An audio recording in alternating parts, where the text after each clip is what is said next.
Hello. Hello, puppets.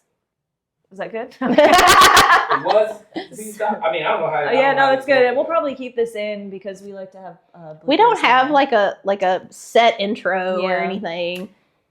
So, guys, this is exciting. So we have my wonderful cousin recording our revamped vibe check. Yes, we used to do these monthly, and we decided to start honoring the seasons and to do seasonal vibe checks. Yes. So we will be talking about spring. So we're going to recap March. Yes, very quickly. Very quickly. And then we're going to go into April and May. But first, in case you don't know who we are, because there's probably going to be some of you who don't, this is Becca. Hi, I'm Akashic Beck. Oh, I was going to say something else. Oh, sorry. And I'm Lunar Crystalline, Ashley. So should we do a little bio of who we are? Does it matter? Does anybody care? We can. Do you care? Do you? But do you? Do you care? We're also a comedy duo. Yes. In case you haven't noticed. Be on the lookout for tickets. Yes. There will be singing. There will be jokes. So if you are serious, this probably isn't the vibe check for you. Or the astrology and numerology port for you. But if you like things to be a little loosey-goosey, loosey-goosey, then you've come to the right place. So Lunar Crystalline is my business handle, and I am an oracle. I'm a somatic healer. I'm also a plant medicine woman, shamanic practitioner, medical intuitive. I am an astrologer. I'm also, what else am I? Feng Shui guide. Yes, Feng Shui guide. I'm a body worker, mobility and primal movement coach, sacral embodiment coach, herbalist. I'm sure I'm forgetting things. There's a scroll. Basically practicing witch, and I work a lot in ancestral and herbal magic. The premise of the work I do is to bring magic and ritual into everyday life. I work in a lot of modalities because I find I like to take an approach of holistic overall healing with my clients. So I like to be versed in a lot of things, and also because all of the things that I'm working through personally and have been working through, it's been helpful for me. I'm a manifesting generator with a lot of Sag energy, so I do a lot of things. She does. She can't help herself. I can't help it. And as I mentioned, I'm Akashic Beck, and I am an Akashic Records reader, as my name implies. I'm a psychic intuitive. Mm-hmm. I am a hypnotherapist, so I specialize in SCHH, soul center healing, hypnosis, and past life regression. Mm-hmm. What else do I do? I'm a numerologist, which is the primary reason I'm here today. I do intuitive numerology, and I've been studying that for going on 20 years now. And wow. I know, right? I mean, I know, I'm like 29. Like, what happened? How did I doing it since the womb? Right. Yeah. So, yes, and I'm also studying to be a Qigong instructor. Yes. I'm very excited. I also work with animal spirit, animal spirit medicine, and animal totems. Mm-hmm. You're also doing cognitive behavioral therapy. Yes, and so recently I became a cognitive behavioral therapy coach and a trauma-facing coach. Mm-hmm. So I'm actually going to be implementing that into some of my sessions coming up. I'm very excited about that. Come. I'm also a Reiki healer, and I work with, aside from just Reiki, I do auric healing and resealing. Mm-hmm. And we're both really big about spiritual hygiene. Mm-hmm. So be on the lookout for our class coming up in the near future. Mm-hmm. We'll be teaching it live, and we'll also be having an online version. So if anybody's not local to Memphis, you can catch it on the interwebs. Period. And that's on that. Don't get my nipples. No, I'm just kidding. It's fine. Don't do it. Did I mention I'm a sacral embodiment coach? Anyways, did she? But also tantra healing, so we ain't ashamed around here. That's right. We're just nipples. Women power. Yes. Wow. Okay. Everybody has nipples. Everybody has nipples. See? I have nipples, Greg. Yes. Bonus points if you know what movie that's from. Yes, we do get bonus points. I also speak in movie quotes. Yes. So hello. Periods. And periods. All right, so let's get into it. Mm-hmm. Yeah. Yes. So if you've never watched one of our vibe checks before. Ashley goes over the astrology and I go over the numerology of each month. We also provide tarot correspondence, herbal correspondence. Ashley provides somatic exercises that you can do to incorporate into your month based off of what's going on, the with energies. The energies. And we also sprinkle some intuition in there. Yes, because we wouldn't be oracles unless we did that. Yes. So we don't ever talk about our notes either.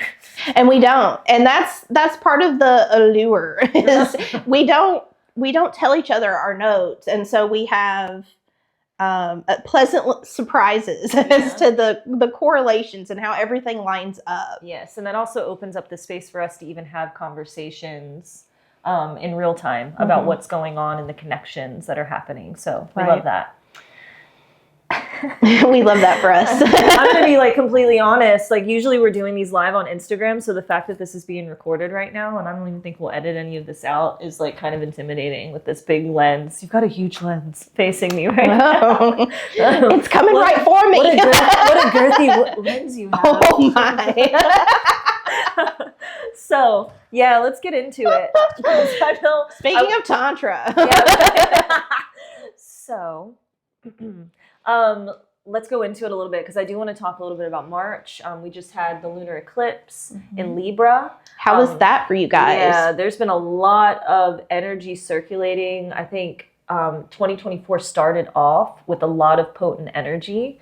And let's talk about it a little bit because it's been bringing up a lot of spaces where we kind of need to recognize where things are imbalanced. And even how we identify with bringing harmony in our lives, how that looks relationally, and not only relationally outside of the self, but inward. And something that's interesting about the eclipses, if we think about the physicality of that, it's literally these luminaries being devoid of their light. They're being blocked of their light. So there's this tendency during eclipse season to want to grab onto things, but there's literally nothing to grab onto. We don't have those luminaries in the sky that are helping us to access and see. So it's best to sit back and observe and watch what comes up because it is a time when bhutas come out, like inner demons, and not only our inner demons, but others' inner demons. And something I always find interesting around this time is like true character will come out. Not only relationally, but also inwardly, like how your relationship with certain things, the shadows of those will play out. And we're really just called to kind of look at them and not do anything, but to kind of take note, take inventory of what's coming to play. So I know personally, the lunar eclipse for me was in my 4th house, which is the house of home, the family, ancestors.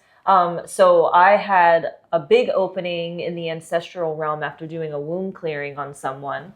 And then a lot of stuff in my home and family life was coming out to play. That was really calling me to kind of be present with it. I think right now too, it's kind of felt March for me has felt like the whole world is on melatonin. So it's felt like it's also Pisces season. Yeah, Pisces season. And yeah, so it's felt really watery, really tired, a lot of activations and insights coming through. There's been this sense of just wanting to rest. So like rest has been super helpful. And I know personally, it's been like a time where I was really seeing some of my attachments to like my work and like showing up in a certain way. And I really had to take a step back and like give myself some grace and be like, I'm tired and I need to clear my schedule today because I just cannot function or be in my integrity as a practitioner if I'm doing sessions. So really kind of playing with that and balancing that and allowing others to give me grace and compassion and being willing to even receive that and feel worthy of that has kind of been something I've been wrestling with. How the eclipse has been wrestling with you for the lunar eclipse? I was pretty laid back and chill for the lunar eclipse. So that was, numerology wise, that was a 18-9 universal day, which I'm a life path 9, so I guess I was just vibing that day. But I was very much like wanting to be in a cocoon. I wanted to be a hermit, which that also is part of the tarot correspondence for that day, the hermit card. I really just wanted to go inward. I didn't want to really reach out or be around people. Yeah. I wanted to very much safeguard my energy. Yeah.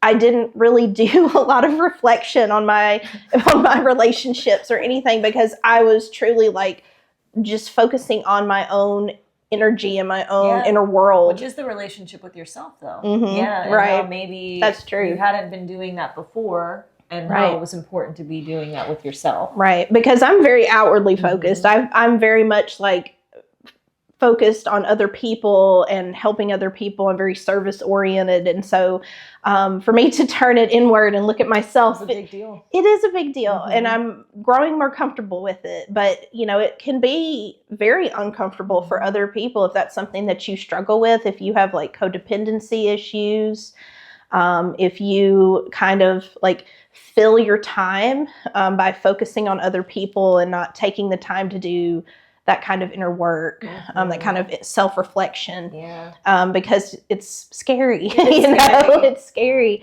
But March is also an 11/2 universal month, which 2 in numerology is very much like outwardly focused. It's very much about, relationships with others. But the 11 aspect is about like self-reflection. Yeah. So it's almost like the self looking at the self and like seeing yourself through the lens of your relationships. 100%. And I think it's interesting too, because it was the Libra eclipse. And whenever I think about like the 11/2 dichotomy, it's always like this idea of the pillars. And so like where to balance self and other, right? The pillar of that. Right. Because the energy of March was like no joke. No, it was not a joke. And a lot of like past wounds were coming to the surface, and there were a lot of these heightened like paradigm shifts. There was a lot of breaking down of energy and lessons kind of being shoved in your face, asking you to look at it. And I think too, something that's interesting too is, because we kind of talked about this and you looked at your chart for the solar eclipse, whereas the lunar eclipse hit me really hard, and that was one of the heavy hitters for me because it was actually traveling with my own south node. The solar eclipse for you is going to be fun. Yes. What did you say your chart looked like? When I showed her my chart, so I'm a Libra rising, and so on the opposite side is all of this intense Aries energy that's happening. I said it looked like a crossbow or a spider. It was coming for you. It was coming for me. It's like, there ain't no hiding from that one. And I think it's interesting because when we look at like the north and south node axis, the lunar eclipses happen around a full moon, and the solar eclipses happen on new moons. And so the lunar eclipse was traveling with the south node, and south node is all about lessons. It's like, what are you doing with the lessons that are showing up? How are you doing things differently than maybe you were doing before? Right. Whereas the north node is more about what is your karmic path? What is your purpose? So even questions around like, what is my purpose and how am I stepping into that and what am I letting go? Especially with that Aries energy, I think it's going to be super important. But we'll get to that. We're not there yet. That's coming up. Skirt. But we can't move into April unless you have anything else. I did want to talk about the spring equinox. Oh, yeah, we just wanted to briefly touch on that. So we were talking about all this relational energy.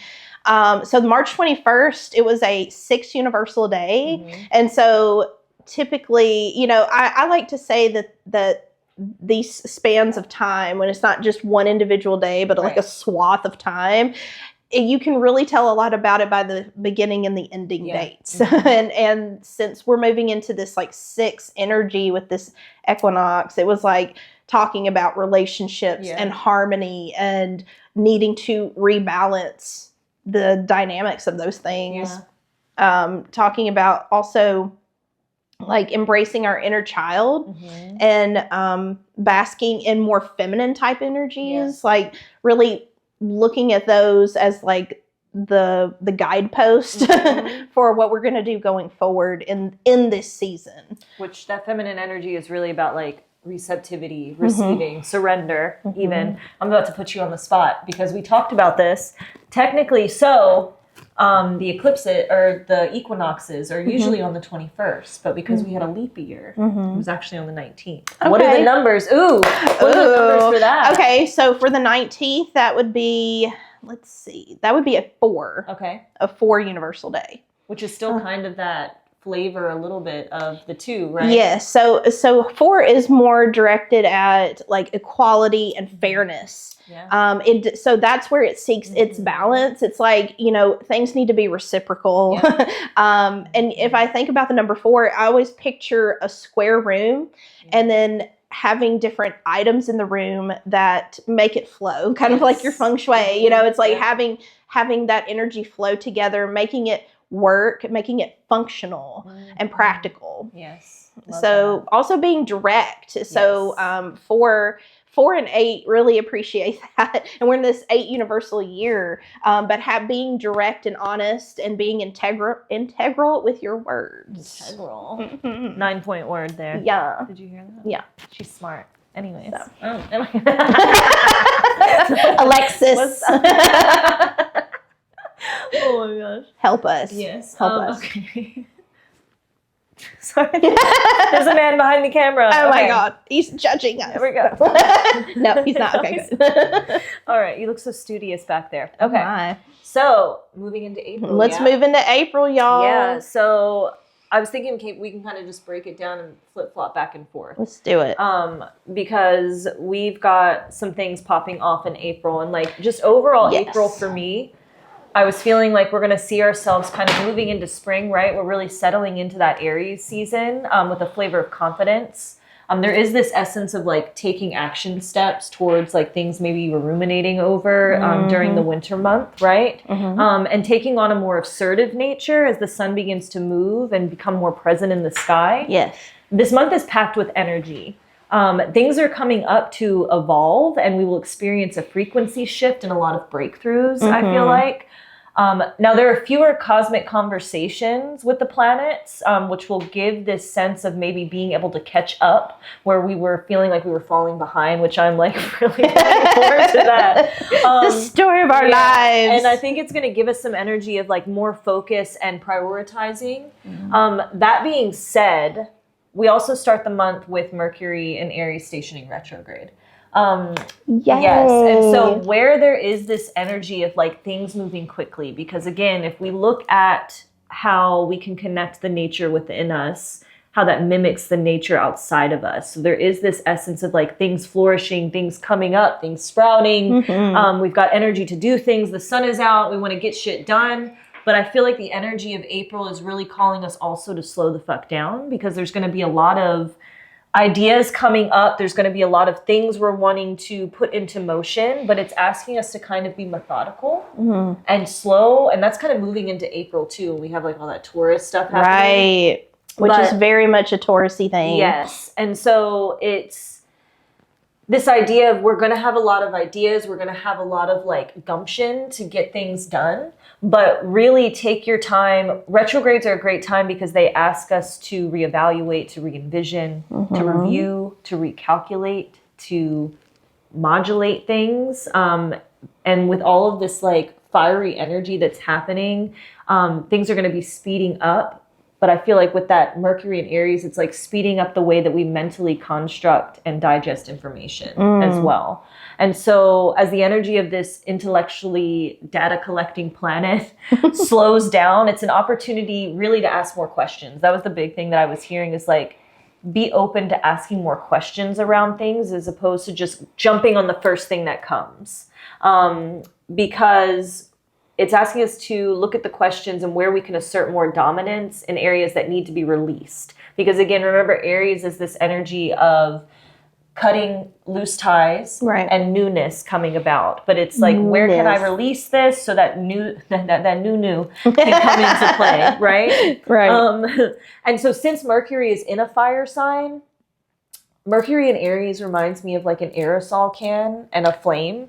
You ever remember like as a kid where you'd have like a hairspray can and then you did like the flame against the flame and like everything blew up really quickly? That's what Mercury in Aries reminds me of. And it's also like, don't make assumptions. Because right now there is a tendency to make assumptions as Mercury is in Aries. And so as it stations retrograde, it's like, don't just rush to the first thing or the first assumption that comes through. Pause. Ask questions, make sure you get the details, and circle back with people. Like, don't just think you know all of the answers and then act on that, because it'll probably singe your eyebrows. And so again, this theme is going to kind of carry into April. So what I'm hearing too is like, give yourself space. The sun is also in Aries, so we want to go after things, but we're really being called to take space and sit with things to ensure we have all of the information. Like no plans are going to change. And shift. So be flexible and release expectations. I think that's the biggest thing. And I always talk to people about expectations because we tend to have a lot of them. Yeah. And the thing I always say is like, the thing about having expectations on others is no one will ever live up to your expectations because they're all filtered through our own perspective lens of our own trauma, our own wounds, our own way that we grew up in the world, like our own template, right? And so we can have morals and values that align, right? But to have expectations leads to disappointment usually.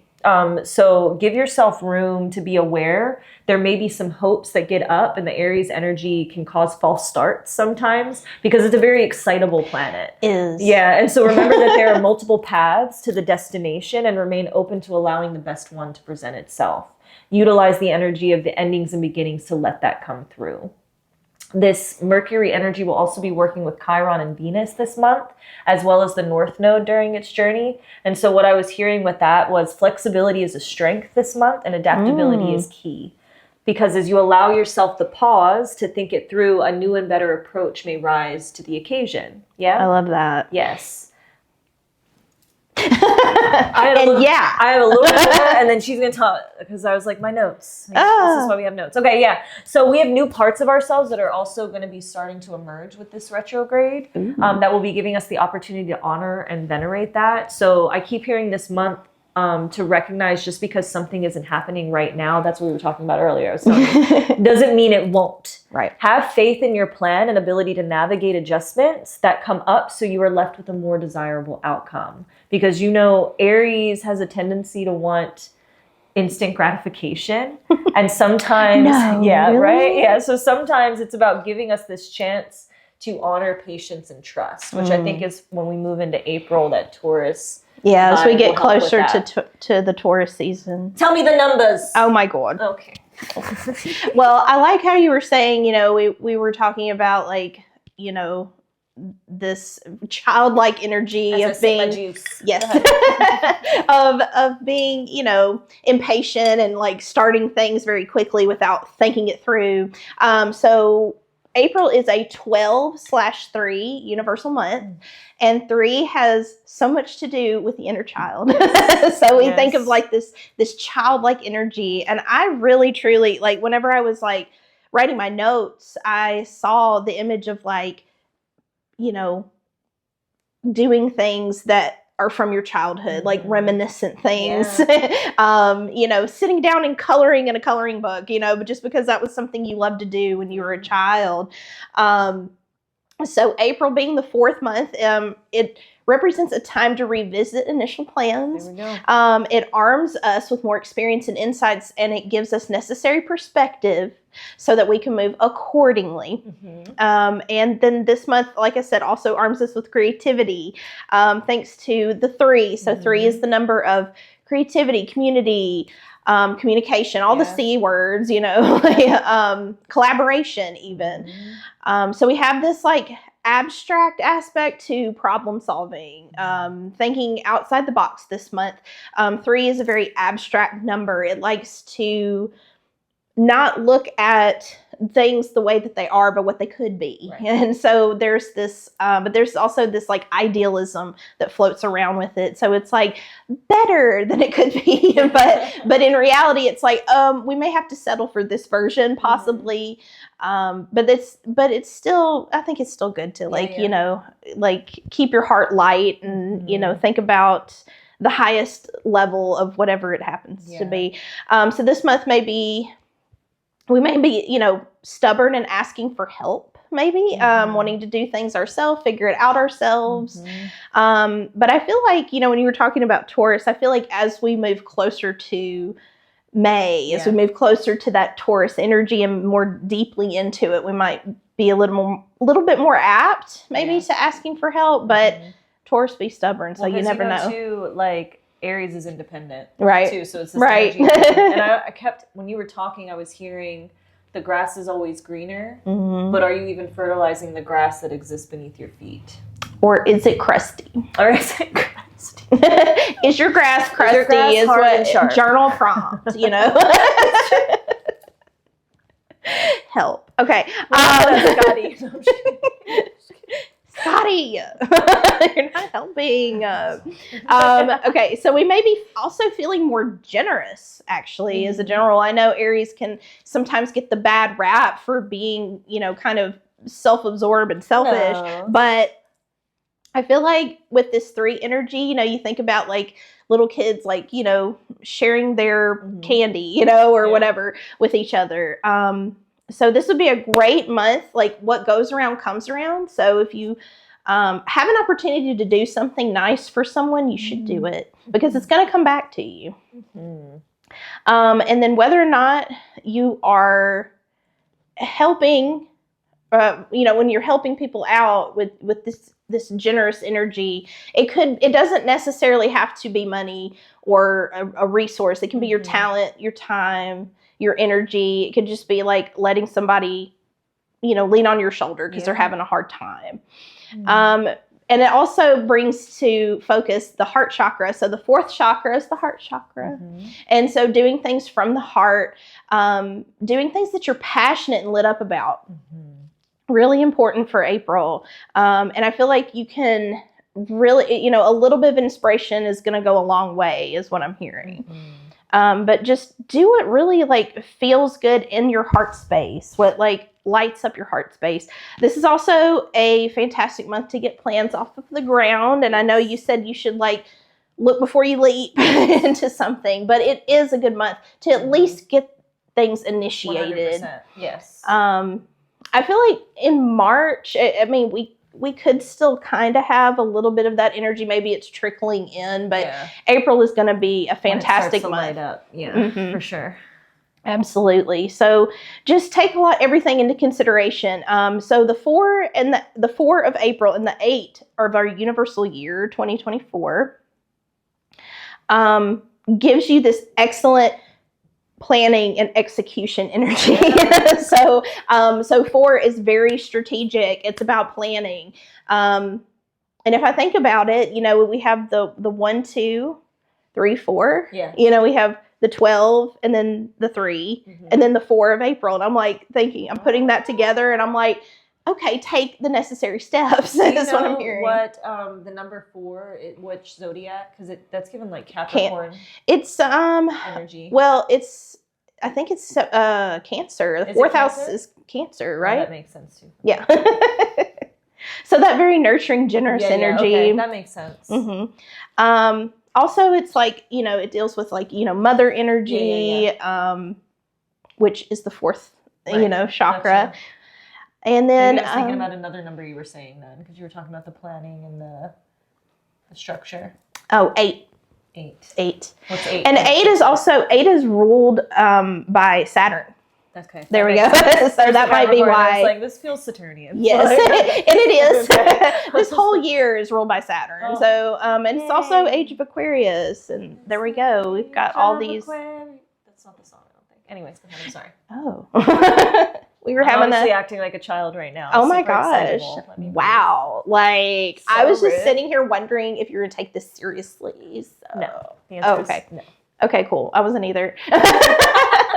So what we're doing now is we're going to cut this out and go directly into her talking about his birth year. Okay. 1 + 2 + 6 is 9. That's what's happening 10, right now. It's math. Testing. I also just 19. got reprimanded. No, you didn't. Did you catch that? We're going to leave that in. That was not a reprimand. We're going to leave me getting reprimanded. My inner child that Becca was talking about getting reprimanded and scolded. My wounds are showing! I'm good at that. I'm just kidding. This is actually great. We have the option to edit some of this out. Yeah, this is great. Because usually when we're live and shit like this happens, we just talk or break out into song, which is fine, you know? 26/8. He doesn't know what that means. Tell him. Okay. That's your life path number. So your birth date adds up to 26. 2 + 6 = 8. So your life path 8.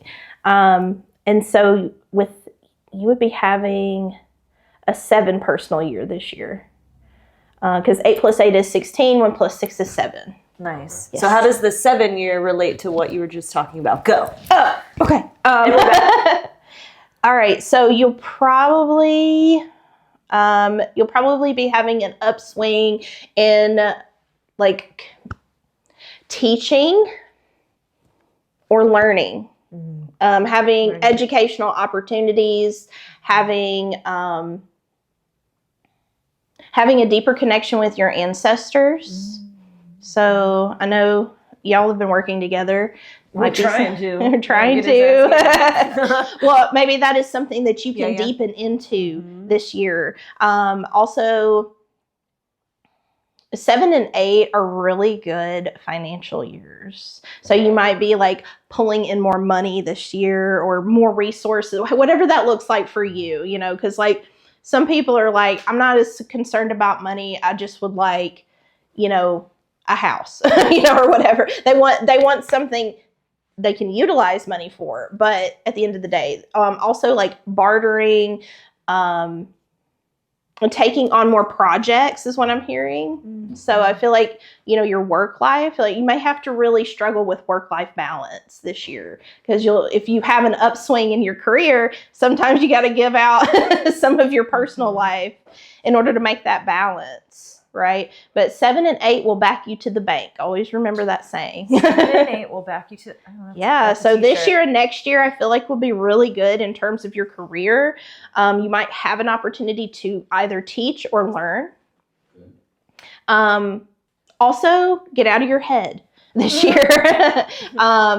Because like 7 deals with mental health. So you might really have to like, you know, get out of your head and like watch your inner dialogue, like how you talk to yourself, what you say to yourself.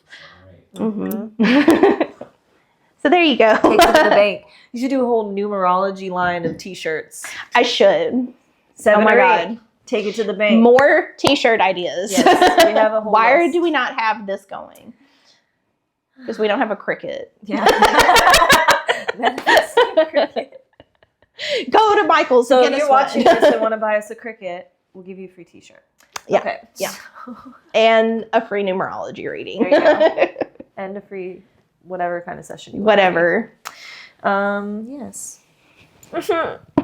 Are you continuing, darling? Okay, I'll see where I am in my notes. I'm almost done if I can just finish this up. Okay. Round it out. So the upswing. Okay. So I always like to notice patterns in numerology. I was talking about the 1, 2, 3, 4, the 12 and the 12 and /3 of the universal month, and then the 4 of the year. This lets me know we don't need to put the cart before the horse, like you said. Allow everything to fall in its place. Don't get ahead of yourself. Stay focused and committed. And by May, you should have a good momentum going. There we go. You can keep that momentum going into May, which is going to be a 4 universal month. So it's almost like whatever you get started, you're like really going to push forward in May. So that's really exciting. Start to gain legs. Yes. Stride. Because the 4, and not to get too far ahead, but the 4 is really good at like disciplining and, you know, keeping you in check. You know, it's like a checklist. Oh, like that mother. Maybe that's what I was saying. Like that mother. Yep. Like, Boy, put your lunch in your backpack, you know? You know how moms can just like give you that look? They don't even have to say anything. Yeah. That's number 4, in case you're wondering. But the 12 universal month is also urging us to stay committed to our values. It's urging us to find centeredness and peace in our surroundings. So, you know, take some time to kind of sit with yourself and be quiet and still for a little bit if you can, and create a sacred space. So 12 is the number of sacred spaces. So think a meditation room, you know, or even a corner of your room that is dedicated just for, you know, your centeredness. And this will also allow more ideas and creativity to flourish because you're creating a segue for them. Yeah. Reminds me of Pisces energy. Yeah. Go for it. I'm going to go for it. All right, I'm gonna start breaking down the month. Period. Some more things. Venus and Aries on the 4th. Okay, Ooh. so on the 4th, Venus is going to be moving out of Pisces and into Aries. Now, Venus in Aries gives me like the vibe of heartburn, honestly. Oh. She feels dry. She feels a little She's a little overheated, crusty. okay? Yeah. And the sign of Aries. And I also heard, like, when I was, because this is also, my ancestors are funny, and also I live in Memphis. So the song I was getting when I was thinking about Venus and Aries was "Nuck if you buck." Yeah, that's what I said. I was like, that is Venus and Aries. Yes. So because, real. Yeah, there's like this volatile texture that will leave you feeling burned if you don't take action with your self-care and self-nurturing practices. So like Becca was saying, yeah, like with the heart space, it's like Venus in Aries is like, you might be a little volatile with your words. You might be a little volatile in your actions and the way that you're expressing things. So take a pause. It may cause some like heat in relationships and cause impulsive decisions in relationships. That's like a 1 energy. Numerology. And so on the 4th, it's also going to be conjunct or right next to Neptune for about a week. So this is really saying like, be mindful of where you let fantasy inflate you into taking action that isn't warranted or healthy. So it's like, what is real, what isn't real, and where are you kind of living in a fantasy land and going like hardcore, knucking if you're bucking. You know what I'm saying? And so keep in mind that there's this Mercurian energy at play. I feel like it will be this dance between understanding and will. And then it's going to be a time where like harsh words and closed hearts may be a factor. So be mindful of where you can remain soft. I would also say be mindful of the bladder and the kidneys at this time with that Venus and Aries energy. And then on the 6th, Venus is going to be making a sextile or a harmonious conversation with Pluto and Aquarius. And so this flaming Venus, I really wrote that, this flaming Venus will be making a sextile with Pluto and Aquarius, which, you know, we had Pluto move in Aquarius. It's going to be there for a long time. Which really has like this collective energy, this transformation in the ideas, old paradigm shifting into new. So we are also going to be in a dark moon phase around this time with the moon in Pisces. So it's important to note that we are in a portal period as well between the eclipses. So we have the lunar eclipse on the 25th. The solar eclipse is going to be the 8th of this month. And it's also traveling with the North Node. So there's this energy of activation that's going to be happening, as well as shadows that are becoming more apparent and how the heart has felt rejected or received by the world.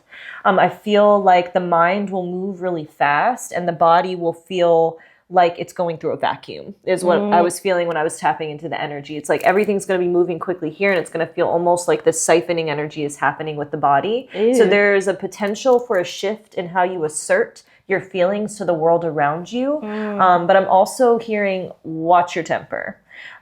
Because there could be this tendency to snap. Like we get triggered during eclipse season. And that's what we were talking about in the beginning, to be mindful, to observe, to pause, to not take too much action, to see what's coming up, because there might be a tendency to speak too quickly and too passionately in a way that doesn't feel savory. Yeah. And then I go into the eclipse after that. So do you want me to go into the eclipse and then you start talking about the numbers? Let's do it. Let's raw dog this bitch. You ready? All right. Spicy.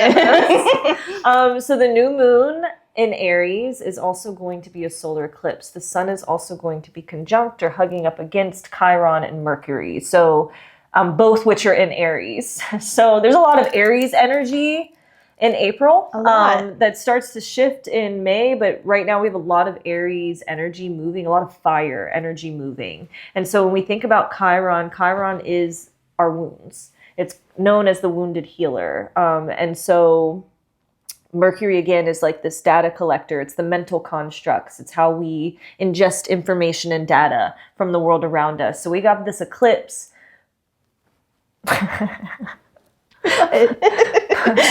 We have this eclipse popping its pee on a headstone. Ashley. How does that not surprise me that you said that? I'm keeping that. She was like, Aries. Okay. It's just a pussy. Anyway, so we got this eclipse popping off. All right. Wherever that looks for you. fire crotch energy, right? On the 8th, which is going to be pretty intense and different from the last one when it was... Did the carpets match the drapes?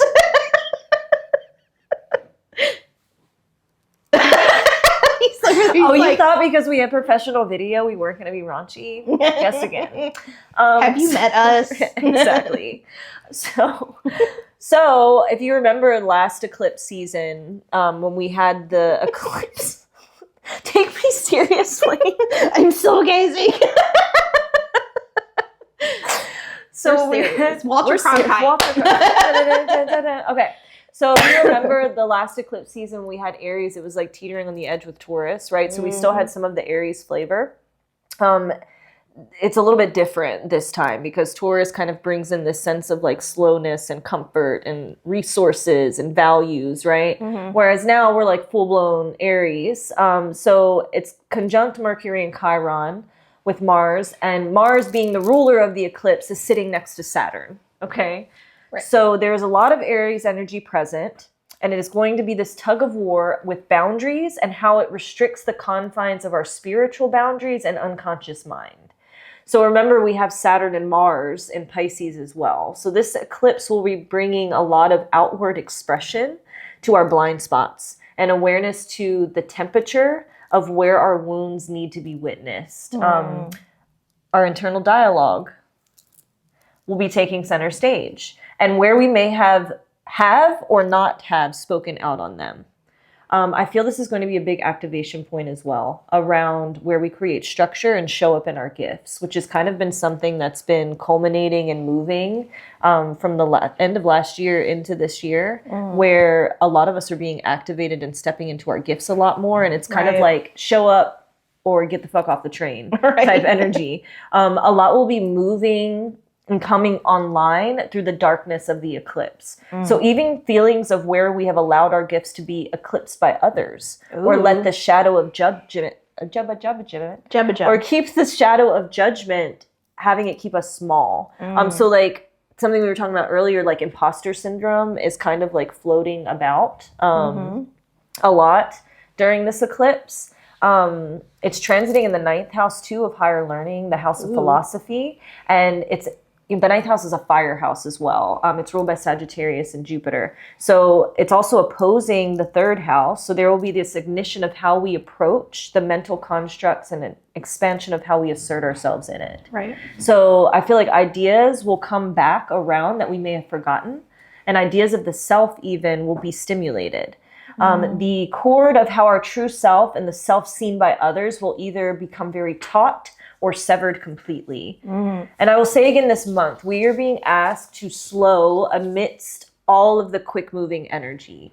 We have a lot of Aries momentum giving this energic vibe that will be coupled with the retrograde of Mercury asking us to be thoughtful and methodic. Yeah. Mars in Pisces, right after that, Mars in Pisces will be conjunct or sitting next to Saturn in Pisces with other aspects. And so this will bring a feeling of more calling us to dial back, more of those feelings of calling us to dial back. We may be feeling this yearning to savor simplicity and ask us to connect with more grounding energy of the earth to kind of balance out that fire and the fast-paced texture of things. I'm moving into the 19th, so I don't know where you are. Where the sun moves into Taurus. Well, I can talk about the eclipse. Do it. All right, I'm going to talk about it. Oh, sorry. Oh my, she's feisty. Okay, so the solar eclipse on April the 8th. So there's going to be a lot of even numbers at play, which means balance is required. So kind of playing off what you just said.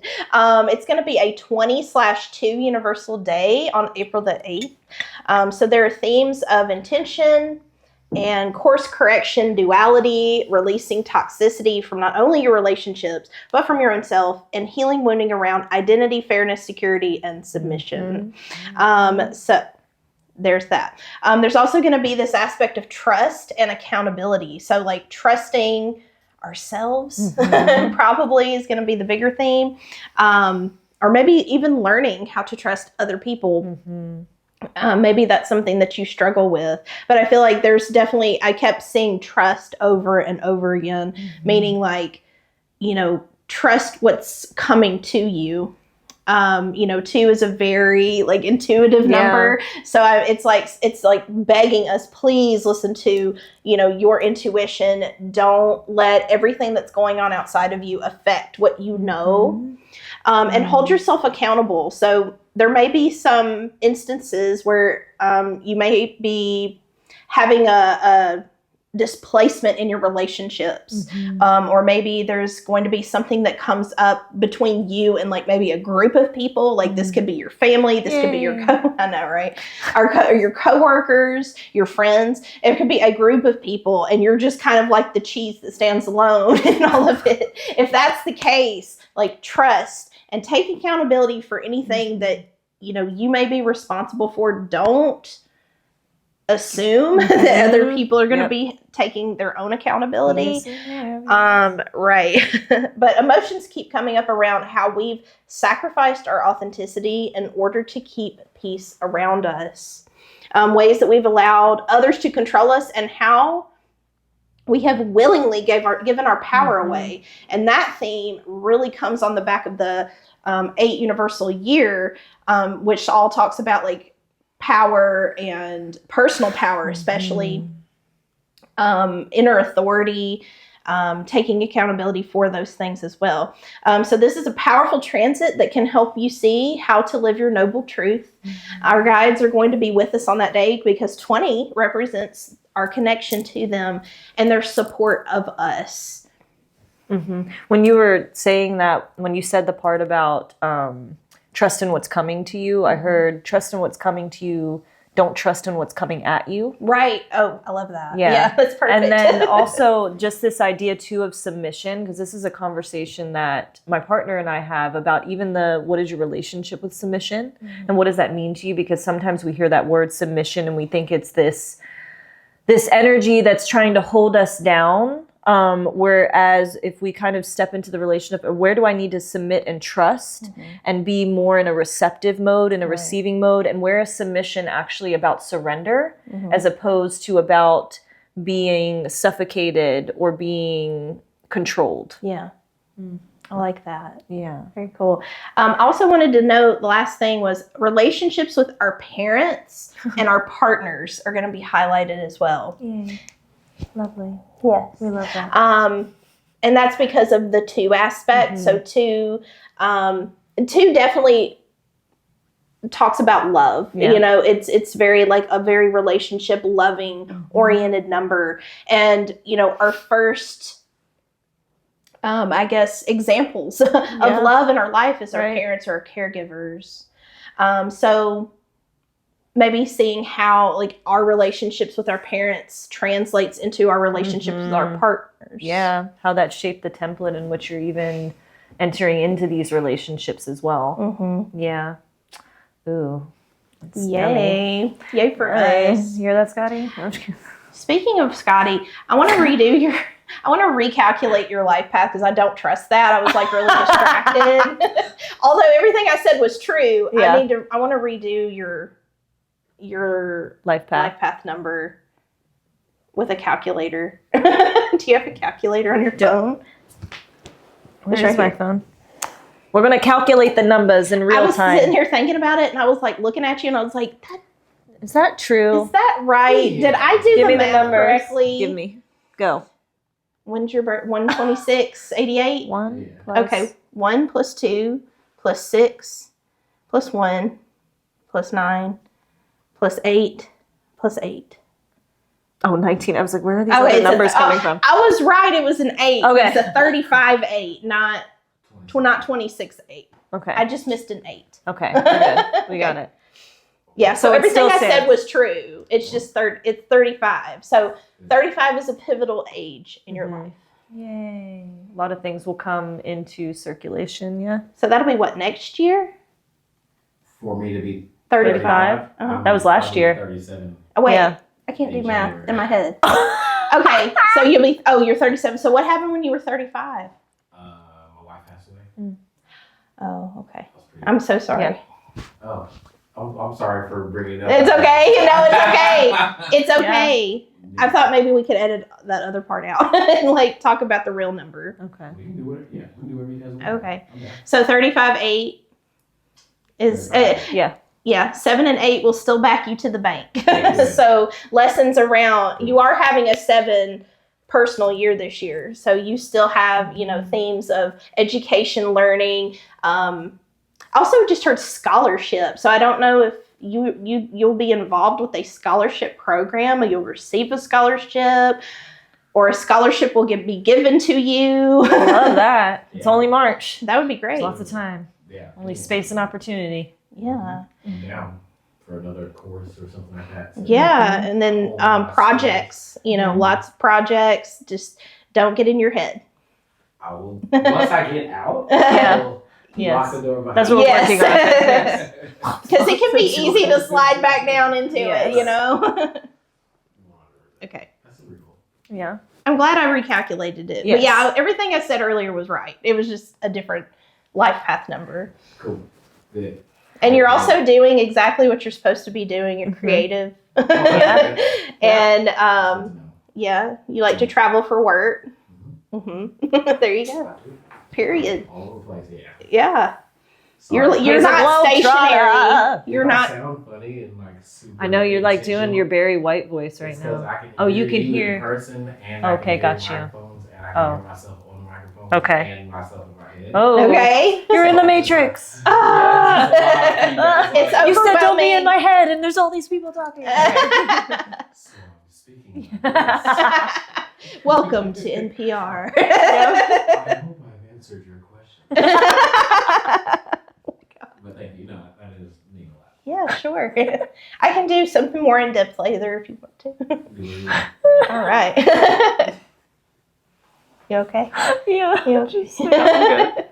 Oh, Okay, where were we? I don't know. I don't either. What is life? Where What are is we? life? We are And on then I Earth. also have Mercury retrograde. I already did that. You already did that? Didn't I? Didn't that happen? Yeah, that was the first thing I did. Okay. Give it to us. Mercury retrograde in Aries. In Aries. Aries is a 13-4 universal day. So we have a lovely karmic debt number 13. We love that for us. It's so great. So this is about the resetting of your values, taking ownership and responsibility for your part in power struggles, and what relationships, especially friendships, are not providing you with necessary growth. Yet understanding that sometimes people need guidance and support in order to make those changes. So being a grown-up, but you don't want to be a grown-up. Not right now. I think too, just like remembering that Venus and Aries with that's where it's like, think before you speak. Right. Take a pause. Period. All right. You don't And have a period all the and answers. a pause. Okay. So there's going to be, and this is where the 13 karmic debt number aspect comes into play, is there's going to be a lot of personal development available to us. So 13 is about like where you have like purposely chosen not to grow in your life. Ownership and accountability. There you go. folks. There you go. So yeah, if you resist the changes that you find yourself stepping into, or if you don't resist the changes that you find yourself stepping into, it will be very liberating for you. Yep. Freedom. Yeah. Yay. Da, da, da, da, da, da, da. We love that for us. Yes, we do. Okay, go for it. Hello. Oh, is it my turn? Hello. It's my turn again? Yes, it's your turn Oh, again. it's my turn again. Yeah, and then My I inner can child do is happy. tarot correspondence. Okay, lovely. So I'm just going to go into the sun moving into Taurus on the 19th. So around the 19th, we also have a waxing moon, meaning that the moon is growing in size. It's going to be in Virgo. Oh. Virgo has this energy of the Virgin. Oh, it does. But it's an earth energy. Also, it's very practical and analytical. It's about its business. Virgo is business bitch energy. Okay. And so with the sun moving in Taurus, Taurus is all about comfort.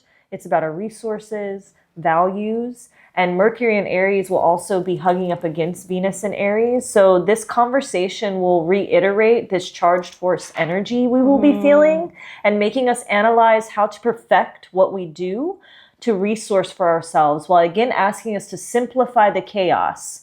Knowing that if we don't, we may fall into some heated conversations that won't be very tactful. So understanding that there is going to be this energy of a lot of emotions coming up, which tends to happen during like retrograde periods. Also, we're still going to be in a shadow period of the eclipses. So it's like making sure that you are being mindful of the words you speak. Again, like Becca was saying, where can you take ownership and accountability for your role in certain conversations? And where can you be open to being curious and asking questions when maybe you don't understand or don't agree with something? Because I think it's an important relationship to have when it comes to disagreements. They don't necessarily have to mean dysfunction. Right. Like disagreements can be an opportunity to become curious about where you can learn to create a different template or protocol around how you show up together in a relationship, whether that be familial, friendly, or romantic. Yeah. Yes. 100. Yes. 100. So basically, like, talk to each other, not at each other. Yes. That. And so we're starting to also move towards the full moon. So we start to move into like the first quarter moon. So it's like recalculate, reassess so you can bring in more mental clarity. Also, Mercury is going to start moving again because it's going to be getting ready to become direct. So again, reiterating slowness because there may be a sense of scarcity mindset and scattered thoughts coming into play, reminding you to find presence in your breath. Not to jump to conclusion, not to jump to conclusions. I also talk very fast, and Becca doesn't remind me to be slow. I need you to take ownership and accountability and make me talk slower. At me. Oh my God. Rude. So yeah, reminding you to take presence in your breath. Not to jump to conclusions because it could cause some of that ram-like energy of butting heads, right? Because Aries is the ram. So there's a lot of whatever this is. That almost looks like scissoring, but that's not what we're doing. We're butting heads. Butt scissoring. Right? Butt scissoring. So... Don't you love us? So then the sun in Taurus is going to be making a square with Pluto in Aquarius around the 20th, that next day. And so the squaring off is going to be taking more of a collective tone, but it gives this space for expansion and growth as well. So squares tend to create tension that can sometimes force us to see where our blind spots are. I love squares because some people are like, oh no, a square. But it's like really that tension. It's like a practice that I usually do in my work with people where it's like creating intentional tension to release tension.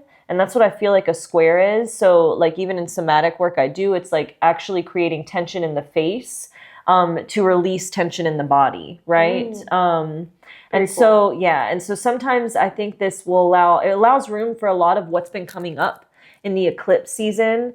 We're going to have some clarity and resolution coming into play around the 20th. Thank goodness. Yes. And it's really going to show us how we can make sustainable changes for moving forward in the year. Because we also have Jupiter conjunct Uranus, both in Taurus. There's a lot of Taurus energy that's starting to play out. So I think a good question here is, where can I expand on my resources in a way that is outside the normal mode of operation? I feel being mindful of the nervous system is also going to be super helpful because, you know, Uranus is that electric body. And so really, yeah, tuning into the nervous system, tuning into the breath is going to be super helpful, especially as we're coming out of all of that Aries energy and moving into Taurus energy. And then we're going to go into the full moon in Scorpio. Yes? Do you want me to go first or do you want to go first? I'll go first. You go first, All darling. right. On the 23rd. We're not going to be British this time. Why not? Well, I want to be Australian. Oh, right. Crikey. Crikey. There's a dingo in my... I don't know. In my bathroom. In my bathroom. Where is this going? Help. Okay. So, full moon, Scorpio on the 23rd is a... Oh. No, come back. That's going to be a 17/8 universal day, not a karmic debt number. It's actually very auspicious. 17 is a very fortunate number. It talks about like understanding and understanding, which we love. Yes. And that's something that Ashley and I talk about a lot. So this day would be excellent for ending subconscious patterns, unhealthy habits, and fears. in taking the next step in your life, career, or relationships. So the auspicious 17 tells us that we always land on our feet, and the 8, coupled with the Scorpio influence over the subconscious mind, tells us that sometimes it's harder to achieve because of our reluctance actually lies behind the scenes. Like, pay no attention to the man behind the curtain, you know. Scotty. Oh, no. It's all Scotty's fault. Help. things like, you know, hypnosis and past life regression, guided meditation, even plant medicine, microdosing, things like that would be giving us insight to our shadows. Yes. You can book with us online. Period. So it'll also relax our egoic apprehension and be super helpful for this energy. So the 23 energy harnesses our expression to others, and it gives us confidence to kind of break down those barriers and between you and, you know, the people in your life. And probably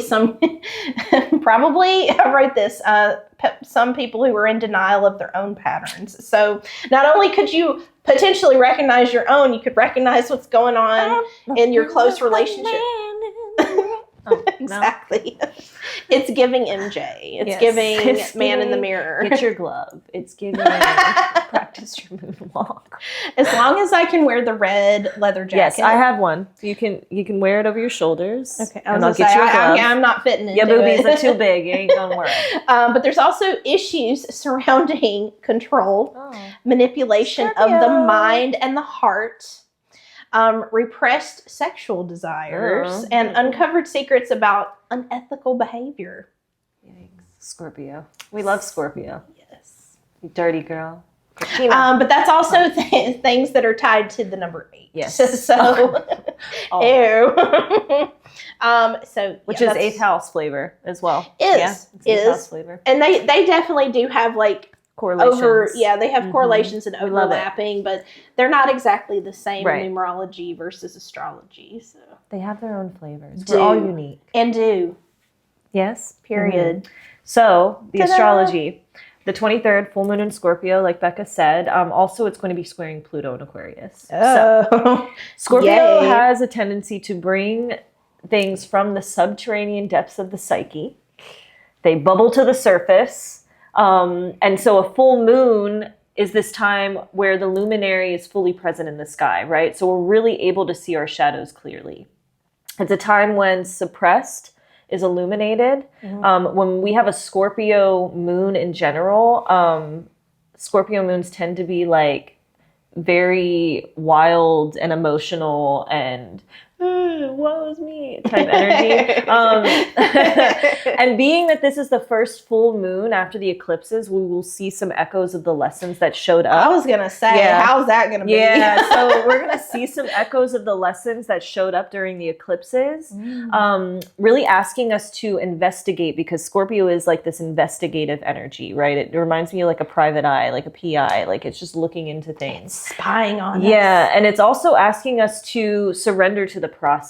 So I think too, that thing you said about submission is like playing out here too, where it's like, where are you able to submit to the energy and not so much giving up control, but surrendering and allowing things to flow through. Right. So Scorpio moons are intense. So being in touch with your emotional temperament, I feel like is really important, and how it shows up.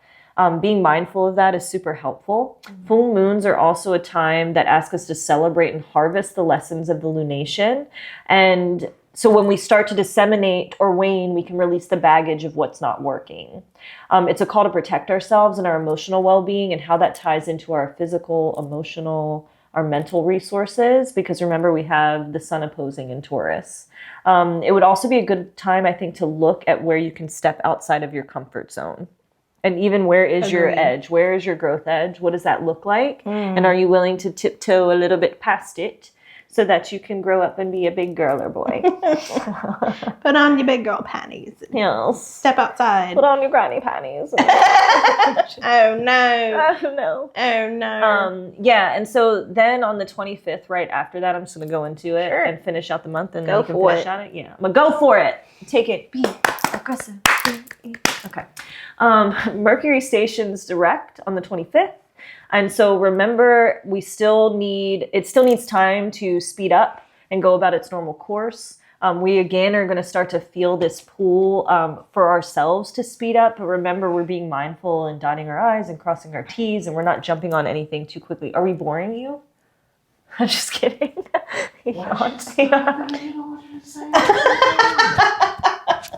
Because that's what she does. Because this is raw.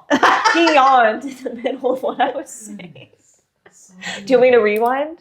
Not necessarily, but I mean. You said it was good? No, I'm just kidding. Wait, So like, what are you saying? Stroke my ego? Just kidding.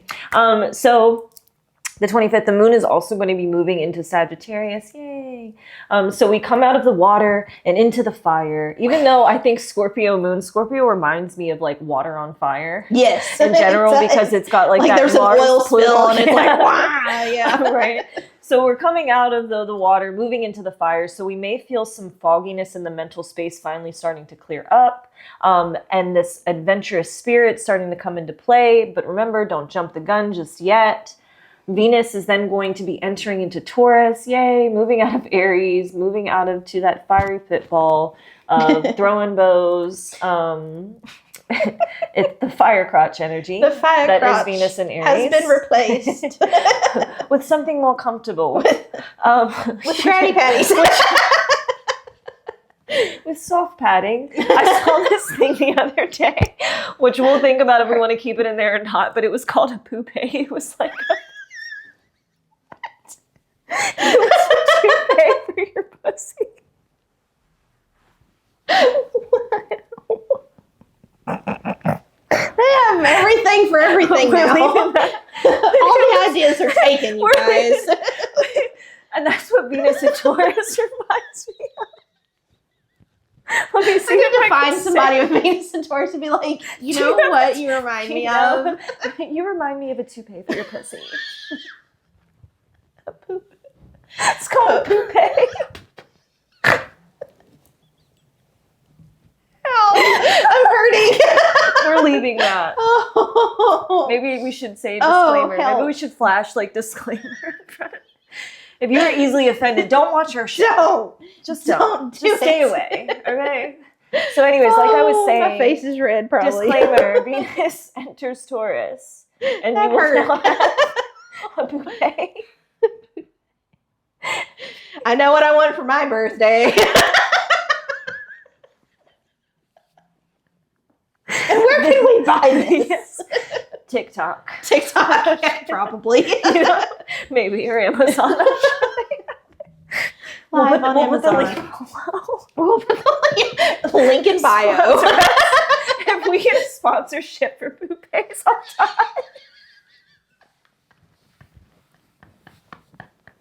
If that was our first That would be amazing. we're definitely putting the link, and if you will please sponsor us. Yes. Hello. Okay, back Help, to I'm back to crying. the show. I'm crying. We reminded you. I'm that hurting this was and funny. crying. Okay. Yay. So Thanks for laughing at my pain. Yeah. I'm like Kevin I Hart. almost beat myself. All right, so fire crotch moves into the bouquet. And so this is why we can't have anything We nice. can't have anything nice. Oh my gosh, that's funny. I can't wait to tell We're the Cameron that. worst. I'm gonna ask Cameron to make me a special guest on one of his astrology things.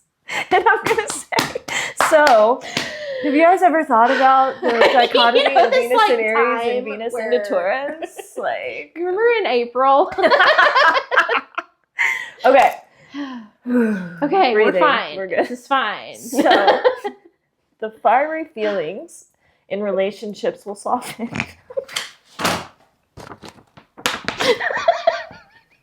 It just got hot in here. No, this is great. I'm gonna. This is gonna be the best reel ever. I'm so know, right? excited about it. Okay, so Venus moves out of Aries. I just keep wanting to say fire crotch. I'm gonna. Okay. It's been an hour. I'm gonna stop recording. Okay. And to save that Okay. hour. Okay. What a great note to end on. I swear to I almost God. peed myself. Legit. maybe the poupée will absorb it. toupee would you have? I would have an afro. Like, I would totally have an afro toupee. Or maybe cornrows. Like, I really think I would braid it and have, like... And beads. Yeah. And, like, that, right? Yeah. You can see. Period. So, yeah. Okay. We're jamming. Yeah. Okay. Help. And scene. Wait, action. Wait. No. But also. So. Okay, so we can go now? Can we go? Yes, you can. Okay. Okay. Oh, yes? Okay. Okay. Okay. You know, Got it. I feel you. I almost peed myself too. So it's Yeah. funny stuff. Or if you do, don't say it. Okay, got it.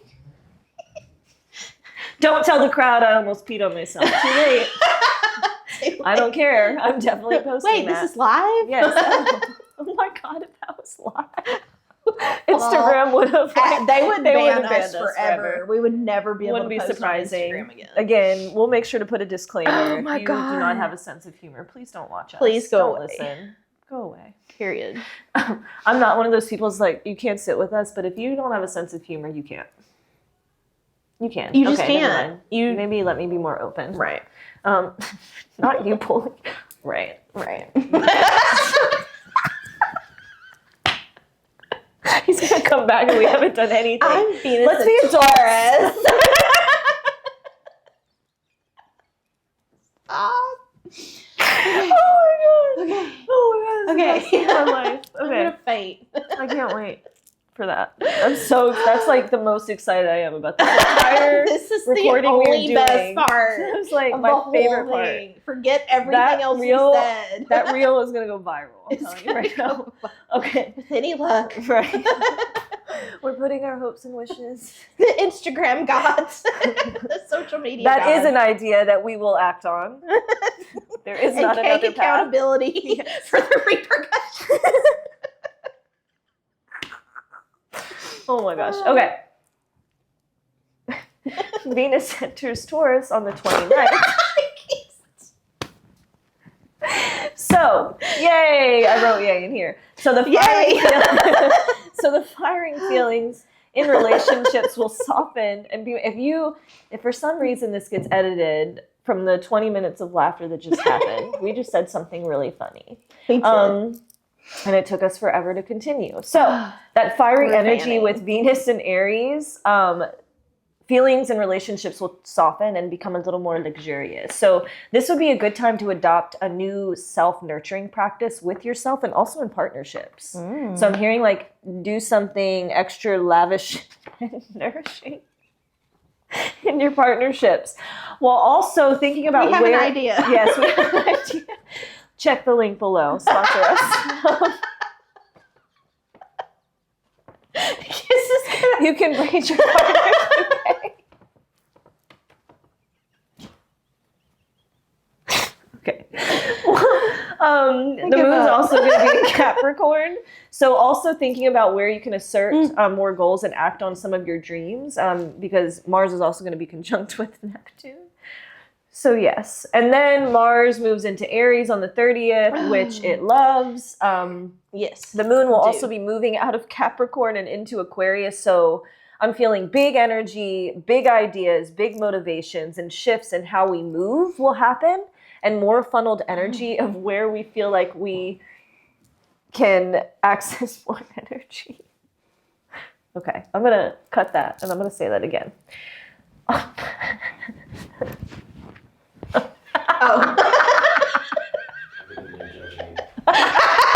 Oh, we felt it. We heard you. So, Mars will move in. Let me get this bubble of sin out of my throat. Okay, I'm good. So, on the 30th, Mars in Aries. Stop. Okay, we're being serious, Scotty. I told you we were funny. So, on the 30th, Mars is going to be moving into Aries. We love this. The moon is also going to be moving out of Capricorn and into Aquarius. So, I'm feeling big ideas, big energy, big motivation, that big, you know? Let me stop. And shifts in how we will move will happen, and more funneled energy towards our independence, our creative projects. Yes, that part. Sponsor me, Kendra Lamar. Pay attention to any ideas that happen towards the end of the month, because it will propel you into the rest of spring and summer with, again, that gumption. Yeah, that gumption. We love it. And then also keep in mind, too, Venus, Taurus, Venus, oh my gosh. Also, look. We ride in the struggle bus right now. All right. Mercury retrograde, you guys. Right.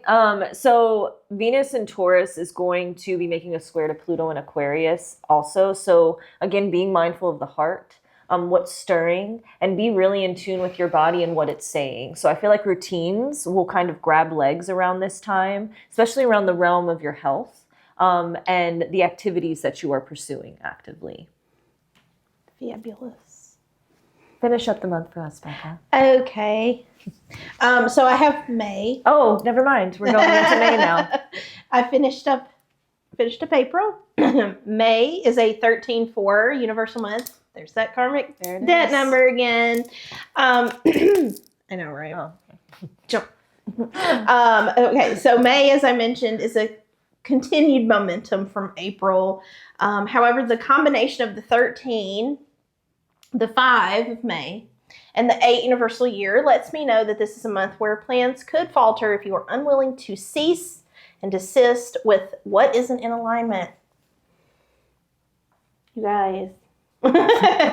So the combination of 3, 5, and 8, the big thing that all 3 of these numbers have in common is they are able to remove what is no longer serving very easily. Snip, snap. Right. 3 might go about it in a more abstract way. So maybe finding a creative solution we talked about. 5 and 8 are way more direct.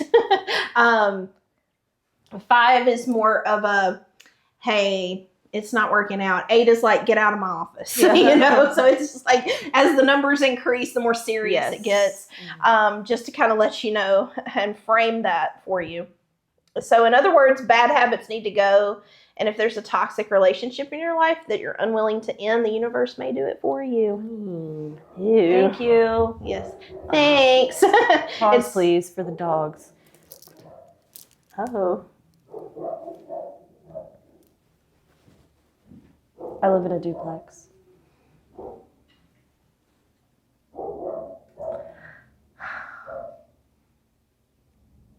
And I guess you can keep going. Okay. Understand there may be dogs. Yes. Okay. Okay, so they say all is fair in love and war. That may be put to the test in May. The 5th month energy is also welcoming necessary change, because 5 is the number of change.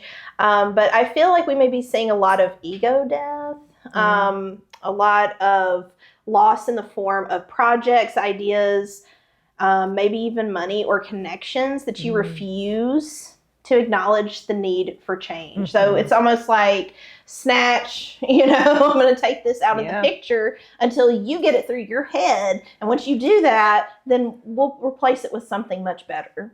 Dang, hold my earrings type energy. Exactly. Put my rings on, hold my earrings. Right. Exactly. Yeah, so it sounds scary, but it's also like truly like that's what a karmic debt number does. It gives you a hard lesson until you get it, until you're willing to surrender, like we were talking about, and like allow these things to happen. Yep. So then, excuse me. And then we have the 4 universal month. So we have like 13/4. So let's look at the 4 aspect. This is, so it's kind of a contrast because it's desiring stability. You may be feeling kind of ungrounded if you are resistant to these changes that are happening. The 8 universal year in its shadow. So like every number, just like the planets and their aspects, has a light and a shadow. 8 in its shadow has the desire for control. So you may be like clinging on, hanging on to them with white knuckles, like keeping them from being released. But as you go into May, you really need to be like, I'm just gonna like chill. Maybe this Venus and Taurus energy is gonna help with this, and not make us cling so tightly to certain things. And I think even like understanding the energetics of when you have to cling on something so tightly that you're like white knuckling, it's like, do you really even need that? Right. The stress that's causing. Right, exactly. It is stressful. And it's not just stressful, mentally, but emotionally, physically. 100%. It's taxing, in other words. I feel as though on the world stage, so this is like something I kind of want to bring into light, and how this could play out is, the powers that be will drive a hard fear campaign, just to try to control us, because they're seeing that like certain things aren't working. People are like becoming more aware of what's going on and what kind of tactics are being used, and they're just going to be like, well, then we're going to make it scarier, and just to see if we can still retain some of that fear-based mongering that we're getting.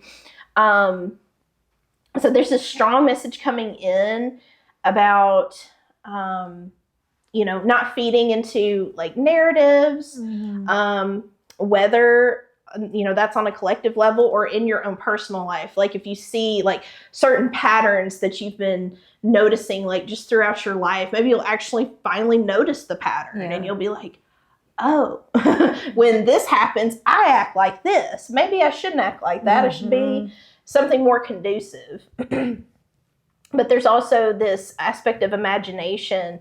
Our imaginations can be such a wonderful thing, but they can also be to our detriment, depending on which road you decide to take them on. And then also, this is not a month, though. This is not a month to play victim, but to, once again, hold yourself accountable, like we were talking about. 5 is the number of travel and adventure. So you may feel like, maybe a change of scenery, get out of your head, get out of whatever space you're in. Allow yourself that clarity of understanding and what needs to happen. Sometimes a change of scenery can do that for you. And maybe even just talking to different people, this could mean, it could be something as simple as going to a different coffee shop than what you normally go to and meeting different people. Maybe they'll have some insight that you would be missing otherwise. And then your personal month will dictate to you what areas of your life require these changes. So as I mentioned, 13 is a karmic debt number. It deals with, how we don't show up. It can be about laziness or reluctance. And it can like kind of force you into making positive choices. Gang, gang. Gang, gang. Oh, is it my turn? Yeah, it's your turn.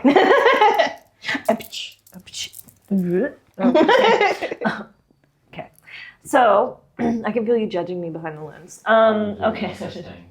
Okay, so May, and I think it's interesting too, because you kind of hit on, obviously, a lot of the things, and there is going to be this energy of like this and that happening, I feel like. So like May for me feels like money is going to be coming up, stability, drive, our self-worth is going to be like a big focus. And so like I feel there's going to be kind of like this teeter-tottering energy of the scarcity mindset and imposter syndrome that you may have been feeling coming to an head to kind of be shed in a sense. And so what I was really hearing for the month of May was like picking up a gratitude practice and a self-love practice would be super potent during this time. And also working with your money wound if you have one, which will see great shifts. And Becca does a lot of like work around that. So on the 2nd, that being said, we go into, I think it's interesting when we come into April and when we come into May, we start off the month with a retrograde. So Pluto is going to be retrograde on the 2nd. That being said, the moon is going to be moving into Pisces. So I feel like dreams, both in the physical and the spiritual sense, will be activated deeply. So being mindful of your shadows and how that's tying in to the dreamscape and into your value system. The sun is going to be sextiling Saturn on the 6th, meaning there's going to be like this Scissoring. I just want to scissor. I don't know what's the matter with me today. So it's really, to me, that conversation, because remember the sun is in Taurus and Saturn is in Pisces. That to me is saying, where can I create more structure around how I express what feels good? Okay. Yes. And then the new moon is going to be moving into Taurus on the 7th. Remember, it's opposing the sun in Taurus or it's conjunct the sun in Taurus whenever we have a new moon. So really taking inventory of what you have so you can pull in more of that in a yummy way that feels good. Yummy. Yes. And Taurus new moons are always a great time to like call in more luxury, to call in more comfort. I always think about like having food that feels really good, maybe nuzzling up in a blanket or touching textures or like being really involved with the sensory organs. Yes. Around Taurus new moons, I feel like are good. And so I always invite like a sensory practice. So maybe it's something as simple as lighting your favorite incense or candle and putting on some Berry White or whatever lights you up inside, you know, and like also having like an Abhyanga practice or a self-massage practice, like massaging the body with oils, maybe even massaging the partner with oils. Again, like having something really yummy that feels good, like doing self-care things. I feel like the new moon in Taurus is really going to be about inviting in self-nurturing practices, ones that you can establish and move into the spring and the summer months. Beautiful. Yes. And then, do you want me to stop there or just keep going? I could share. I have new moon in Taurus. Give it to me. In front of everyone? Yes. So Want an audience. new moon in Taurus is going to be a 20/2 universal day, just like the day of the full moon in the previous month. However, it's going to have, you know, the aspects of the 13/4 and the 8. So this is all about learning. This is asking us to determine what we would like to reprogram in our minds after clearing out all that subconscious crap with the, excuse me, the full moon in Scorpio. And then, no, thank you. We are being asked to, you know, find out what our focus should be. A great intention would be to ask the universe how to harness our knowledge or skills, our determination in order to cultivate a more stable path that offers security. Yes. Which Taurus loves. This Security. is also a great time to access new layers of wisdom, both ancestral and elemental magic. Deepening our relationship with our guides and finding new pathways to accessing wisdom through nature. Lovely. Yes. So Taurus is an earth sign. Yes. I figured going outside, touching grass, you know, would be a great, a great thing. So creating new healthy relationships that are reciprocal is something that would be good to call in. We don't have time for one-sided relationships anymore. Finding a new healthy respect for ourselves. And the theme for this new moon to me was anything is possible. So it's like you're dwelling in the realms of possibility, you know, and you don't have to just limit yourself to just one thing. Exactly. So like that gratitude practice even. Right. Like starting it on the new moon would probably be fantastic. Call it in. Do it. Call in your worth. Do it. Yeah. Yeah, because all that does, it ties into self-worth. 100%. Right? Yep. 100%. Period. Because I think it's important too, like especially in, you know, when I'm doing magic or I teach people about magic, like oftentimes something I see is everybody wants to do a money spell or wants to work with money, right? And then it doesn't work. And so my first question is that the spell that you were supposed to do? Because if you don't feel worthy of money or you don't feel in a space that money is something that you deserve to have, why would you do money magic? So then it would be do self-worth magic, do a self-embodiment practice, or do like a confidence spell. To bring in more of those feelings of worthiness. And when you step into those calling things in, it's like, okay, I actually feel like I'm worth what I'm trying to call in. Love that. Yeah. Yeah. And like healing your relationship with money as 100%. well. Because we have relationship with these things too. Which is the earth. So I like that you even talked about being the earth, because like for me, when I think about the money wound, it's like thinking about that earth energy and grounding into the earth energy of the mother that is earth. Right. And so it's like having a relationship with her on the new moon in Taurus could help you work on that money wound. And so could Becca. And so could Ashley. Yes. And so could you. And so could Scotty. Yes. Thank you, Scotty. Next. Next. All right. So where are we? So on the 13th, Venus in Taurus is going to be sextiling That's why I want a scissor when I say sextile, because I'm like sex. Okay, got it. Because it looks like a little star. Yes. And it's just like all these bodies creating this harmonious coagulation. Coagulation. Interesting word.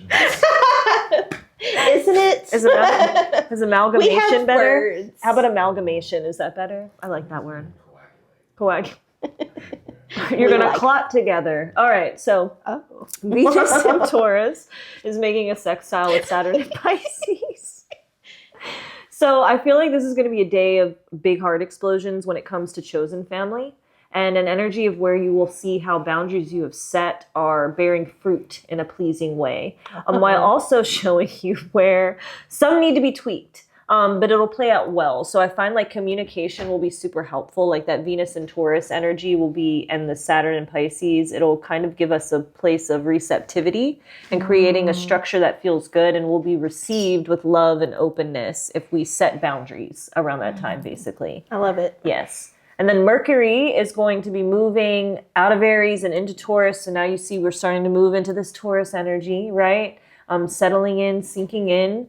And so as Mercury moves here on the 15th, it's going to be Mercury, Venus, Jupiter, the Sun, and Uranus playing in Taurus. Oh my. Okay? So now we have a lot we will feel, but it's going to be really beautiful. It's going to feel very grounding. So a lot of things are going to be grounded in around this time. We're going to be feeling a sense of security. Also know that there's always like that dichotomy, right? There's always going to be the other side of the coin. Right. So even noticing what's showing up, especially before we have that push where the sun moves into Gemini on the 20th. And then on the 20th, sun moves into Gemini. When this happens, the moon will be in Libra, moving into Scorpio. Nice. And the sun will be sextiling Neptune and Pisces. So when the sun moves into Gemini, I feel like a lot of things are going to come into the mental space. Again, we're moving out of Libra into Scorpio. So we have this play of like harmony in how we are mentally dissecting and constructing our psyche, and things are going to be coming to the surface. That are going to want to be looked at. But I feel like that Gemini, that Mercurian energy is going to give us like new ideas and new thoughts around it. That would be nice. Yes, it would be. And I also feel like a lot of things are just going to be clear. Oh, goodness. She almost spilled my juice box. A lot of things are going to be coming up around that time. I'm just going to finish out the month so you can get into it. Yes. Go for it. Yes? Yeah. Yes, because there ain't a lot here.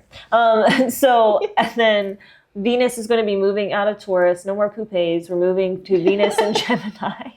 And we will have a full moon in Sagittarius. What is Venus in Gemini? Venus in Gemini is a stage 5 clinger. Whoa. Calling people out. We've moved from a fire crotch into our poupée, and now we move into stage 5 clinger energy on the 23rd. I'm just kidding. Venus in Gemini, and we have a lot of, and we have a full moon in Sagittarius that day as well.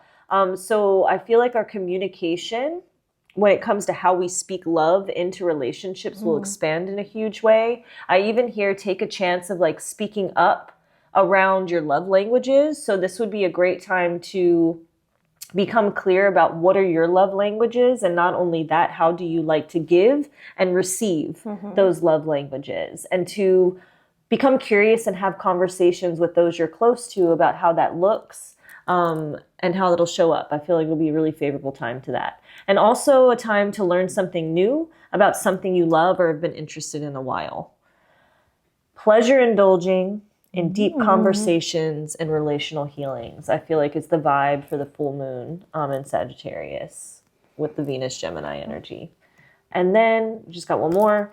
Jupiter is going to move into Gemini. So you see like everything's starting to shift, and now we're moving into Gemini energy on the 25th. And so this dance of the Jupiter and Mercurian energy, it's going to be like goals. Everything's going to turn to goals. It's like this Midas touch energy and a lot of like love and power, right? So I think the end of the month, like, what month are we in? May. March. May. Oh, wait. What month are we talking about? What May. month you're talking about? May. May. The month we are speaking about. I feel like the end of May is going to end on a really high note. I feel like throughout the month, we're going to come to a lot of realizations, and it's going to be kind of like pick a side of the fence type energy.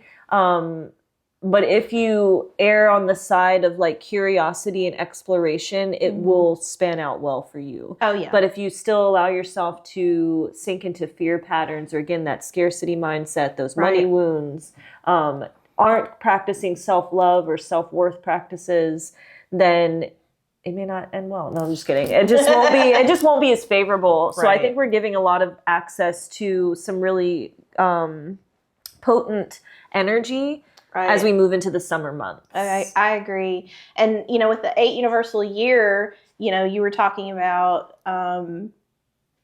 you know, re-envisioning things. And 8 is the number of vision. Yep. You know, it really, the more you work with like visionary energy this year, the more, but the better off you'll be. Absolutely. Because you're not just taking things as they are, you're seeing how they could be. Yep.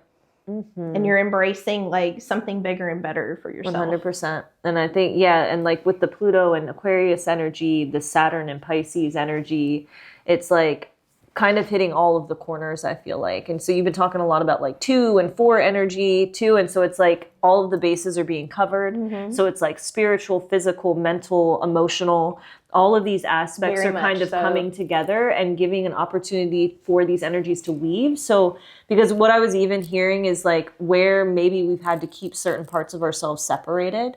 So like say in your work, if you're not able to access like your spiritual gifts, for instance, like at your work, I feel like there's going to be kind of this energy of weaving that's going to happen, giving us the opportunity to really allow things to play and dance with each other in a new way, if you're open to it. If you're open. That's the operative word. If. Open. If and open and also. Yeah. But Give no, us the numbers. I agree. Well, I don't have any more numbers. Oh, okay, for we're today, done with but numbers. I do have tarot correspondence that I would like to share with everybody. We'll get into herbs and Okay, so I've been one of my studies in the past several years is tarot and the tarot correspondences and how they beautifully align with the astrology and the numerology. And so I like to bring a little bit of focus to the tarot and how to utilize it because it is a very helpful tool in divination. So for each month, I always share a card that is like represents something that you can focus on, like really look at the meanings of the cards and translate it into your own life, like having like a physical representation. And we love it. Yes, we love it. Okay, so for April, let's backpedal a little bit. That's going to be a 12/3 universal month. So we have the Hangman, which is the 12th. Hold it up for them so they can see. There we go. Which is the 12th card in the tarot. And the Hanged Man is probably one of my favorites. It represents like an elevation in our consciousness. So I feel like we're kind of being like forced out of our comfort zone and we're being forced to look at things from a different perspective. Yeah. So it does deal with perspective, wisdom that's gained, like kind of allowing what you've learned to integrate with you, surrendering to the will of the universe and trusting in miracles. So this chickie is like swinging around. Now this is the Light Seers Tarot. Yeah, sure. The Light Seers Tarot. Wow, we have an assistant. And there we go. And so she's just like, I could totally fall out of this thing and fall and bust my butt. But she's trusting that, you know, in contorting herself in a new way and trying new things and looking things from another perspective, whether it's forced or not, is going to give her the perception that she is craving. The next card is one of my other favorites, the Empress card. She's very beautiful. Take it, assistant. Take it. The Empress represents manifestation, creativity, and divine mother energy. And it's not just any kind of creativity. It's like prolific creativity. It's like next level stuff. It's really thinking outside of the box. And she's asking you to like utilize like this imagination, this vision that you have for yourself, and be able to like create something. Like, what would that look like? What would that, not just what would it look like, but what would it feel like? How would that make you feel? Like imagining, you know, whenever you're manifesting, it's like they say, oh, you know, feel what it would feel like to have $1 million. And you're like, I don't know what that feels like. Right. Well, try, you know, try to embrace that creativity and that vivid imagination for yourself. For May, we have the, Can I say something really quick? Please. Just like a practical application of that. Like, because when you say like, feel like you have $1 million, right? So I find it super helpful. Maybe you don't know what it feels like to have $1 million, but maybe you know what it feels like to have all your bills paid and to like receive extra money out of nowhere. Exactly. And so that's the same energetic stream. So if you can tap into that feeling of like, this, I know what it feels like to like receive unexpected money or to have everything taken care of and to have a little extra money to spend. So if I can tap into that stream of energy, then that would be the same, right? And so, yes. Kind of getting out of your own way energetically, so to speak. Know? I love that. Yes. So this could help remedy like that scarcity mindset, and just like I said, or like we've kind of been saying throughout this whole thing, is like being open to possibility, knowing that the potential is there and we can grab a hold of it anytime we want. And also there's many ways to the destination. Right. Not just one. It doesn't have to be A, B, C, D. Like it can be however we like. Then for May, so May, you know, as you know, is the 13/4 universal month. We have the Death card. But this card I like. Dun, dun, dun. I love the artwork on that card, though. Yes, and beautiful. It's not just, that card's not just death. It's death and rebirth energy. It's transformational energy. Yeah. But the Death card, people usually are afraid of the Death card, but they shouldn't. They definitely shouldn't. But Death represents transformation, as I mentioned, but also cycles. So we all go through cycles of death and rebirth in our life. It also invites in heightened awareness. So like being really perceptive of things, you know, kind of like with the Hanged Man energy, it's almost like you're in it now. It's not just a possibility, it's actually real. And letting go of the past, because we can't move forward if we're like constantly clinging. But sometimes like the answers that we need are held in our past, in our ancestral roots, in even our childhood. You know, we've been talking a lot about the inner child in April. So sometimes you have to look backwards in order to look forwards, in order to release it as well. And then the last card we have for today is the Emperor. Thank you. The Emperor, he is a boss and he is not taking crap from anybody. He represents ambition and drive, divine masculine energy, leadership, and self-sovereignty. Like he knows who he is. He's done the work. Don't play, you know, but this is like this inner authority energy that we've been talking about for this 8 universal year. So I invite you to, you know, do a practice, maybe meditate on the meanings of the tarot. Maybe if you journal or something like that, you can talk about like what kind of things these images conjure up for you. Yeah. And I think too, like even circling back to the death and rebirth one, because, you know, we're doing like a spring like vibe check right now. So like even knowing the energy of nature, right? We just came out of winter, which is a very ancestral time. It's about like the bones, the roots of the energy. And we're moving into the spring. So that in itself is this mirror of death and rebirth, because everything appears to be dead on the surface. And then we move into spring and there's this rebirthing that happens. So even maybe like mulling over and investigating like how you feel moving out of the winter and into the spring energy would be super helpful. That would be great. Yeah. And becoming the Emperor. Being a badass. Yeah. So I kind of wanted to highlight spring portal herbs. since we're talking about spring. And so when we think about spring, especially if we think about the energetics of the winter time where it's like very dry, very cold, we want to think about nutritives and nourishing in both our food and our medicines. So lots of proteins as well, I think is helpful, as well as like rich fats and minerals. So like rich fats being like fish oils, being avocado, ghee, even things like that. How are the dogs? Is it okay? Okay. Lots of protein, rich fats, and minerals. Like minerals and like vitamins B and D are going to be super helpful. I also tend to think about detoxifying herbs in the springtime. Ones to cleanse the blood and to aid in digestion. Also, nervines are going to be super helpful because we're coming out of winter, moving into spring. So we can really sink into restoring and nourishing the nervous system while also energizing the body. Diuretics are super helpful. So again, there's this detoxifying aspect. So like peeing and sweating, releasing things in that way. Lymphatic herbs, the lymphs, the spleen. So the lymphatic system is essentially like the sewage system of the body.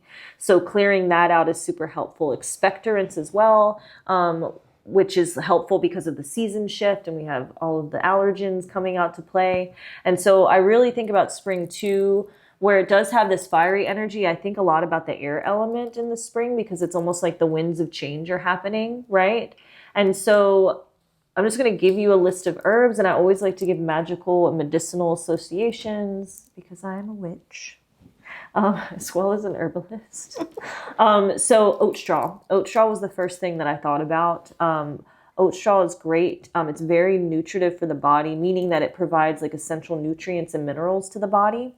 Oat straw is also great for soothing the heart. So we talked a lot about heart things, right? Yes. And it also gives the heart a lot of strength and confidence. So magical properties of oat straw are going to be things associated with like prosperity, abundance, also our vitality as well. I use oat straw in spells when I'm thinking about wealth or pulling things in, also focus and concentration, as well as grounding. Medicinally, like I said, it's rich in nutrients, particularly silica and calcium, and it also supports the nervous system, promoting relaxation and can help with stress and anxiety. Which, if we're thinking about eclipse season, if we're thinking about Right. retrogrades, you know, all what I that mean? instability. Yeah, right? Yeah. Another one that I think about for this season is burdock root. So burdock root is something that is super cleansing to the system. Magically, I typically use burdock for things like protection, purification, removing negativity from the self and outside of the self. I also use burdock in spell work that like wards off evil, particularly like the evil eye, and promotes healing energy. So if I'm ever doing like healing spells for people, I'm typically using burdock. Medicinally, it's a great detoxifying herb. It's great for the liver. It's great for the digestion. And it also has a lot of anti-inflammatory properties because we tend to get inflamed around this time of year. Another one, dandelion root. And you can always know too, like things that are super helpful in your local environment, because around this time, dandelion root starts to sprout. And even if we look at just dandelion root, right, it's got this beautiful yellow flower.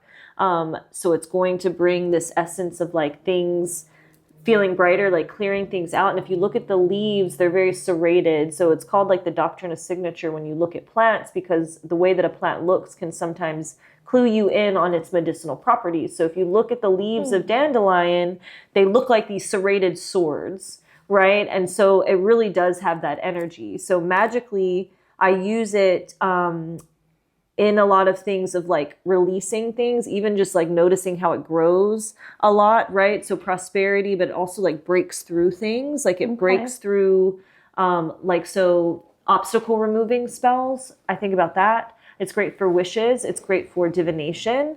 That yellow flower, because it's so bright and it's one of the first things that starts to sprout in spring, I typically use it for like psychic insights because it's like almost like this illuminating, it's this luminary aspect, right?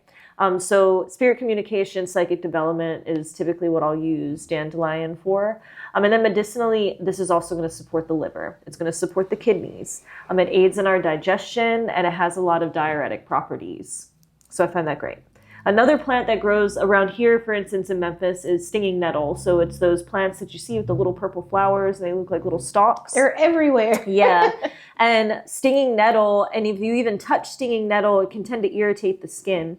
When you touch the flowers, like it causes some irritation on the skin. So usually I use this for protection. I use it for healing, also abundance.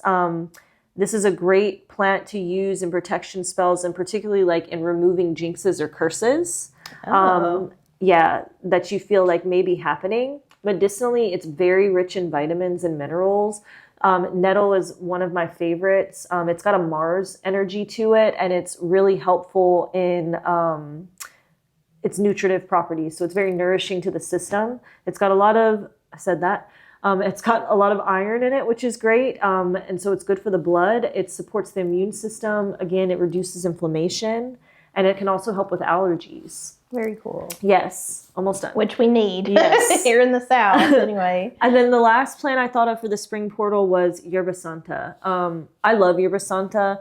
Yerba Santa magically is one of those plants that I'll burn if I'm doing something live or online, or like I'm going to be in a space. I typically burn Yerba Santa because what it does is it almost cloaks your energy. It also keeps people from reading your energy that you may not want to.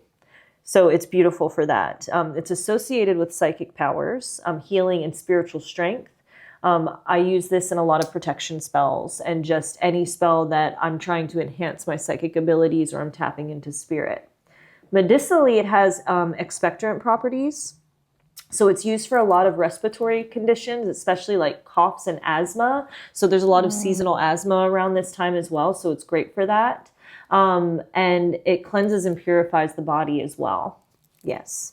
So I did have a couple prompts.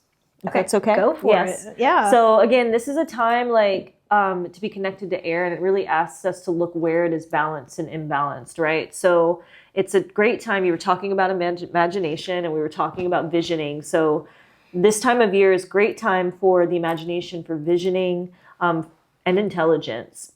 And we see this being balanced with the grounded ability to bring our dreams into manifested form. So really being able to be open-minded and knowing yourself, knowing thyself, and having good boundaries to balance it with all the fiery energy that happens is helpful during this time, because it can leave us feeling very scattered, very anxious, very nervous. Also this sense of doing too much, or like where are we multitasking or overcommitting. So know when this is happening, it's time to sit the fuck down. It's time to ground. Right. Okay. And get present. Yes. And so some prompts that I thought would be helpful for the springtime. How can I invite in more spontaneous play? Oh, Yes. I like that. Yeah. And that totally lines up with the April energy. Yeah, 100%. How can I put myself in the right place and time for adventure? You'll love this one. What does my inner child love? And how can I express that in the external world? What are some new habits I would like to incorporate to navigate the changes happening in the world around me? And how can I start with baby steps and grow into that full expression with grace? I love that. Yeah. Because we definitely need a lot of grace right now. You know, and I always say, like, we can't think our way into feeling different. We have to feel our way into feeling different. Right. And that happens by taking small steps and knowing that those small steps are leading to something big. But I think oftentimes we're looking for like these big cathartic experiences to show us what we have or to show us our character, when really it's about creating sustainability and structure in a small way. Gives us the tools to build a foundation that's actually sturdy and not on popsicle sticks. Yeah. And we also need signier signs. Yes. Yes. So thank you for joining us. Thank you. Yeah. This was wonderful. This was wonderful. The link for the poupée is below. I knew you were going to say that. Oh my God. Maybe we can get... So what do we need? We need sponsorship for hairspray and lighters. Right. For fire for coloring crotch. books. For fire crotches. Yes. And poupées. And poupées. Join us next time. Join us next time. Thank you for coming to the Vibe Check.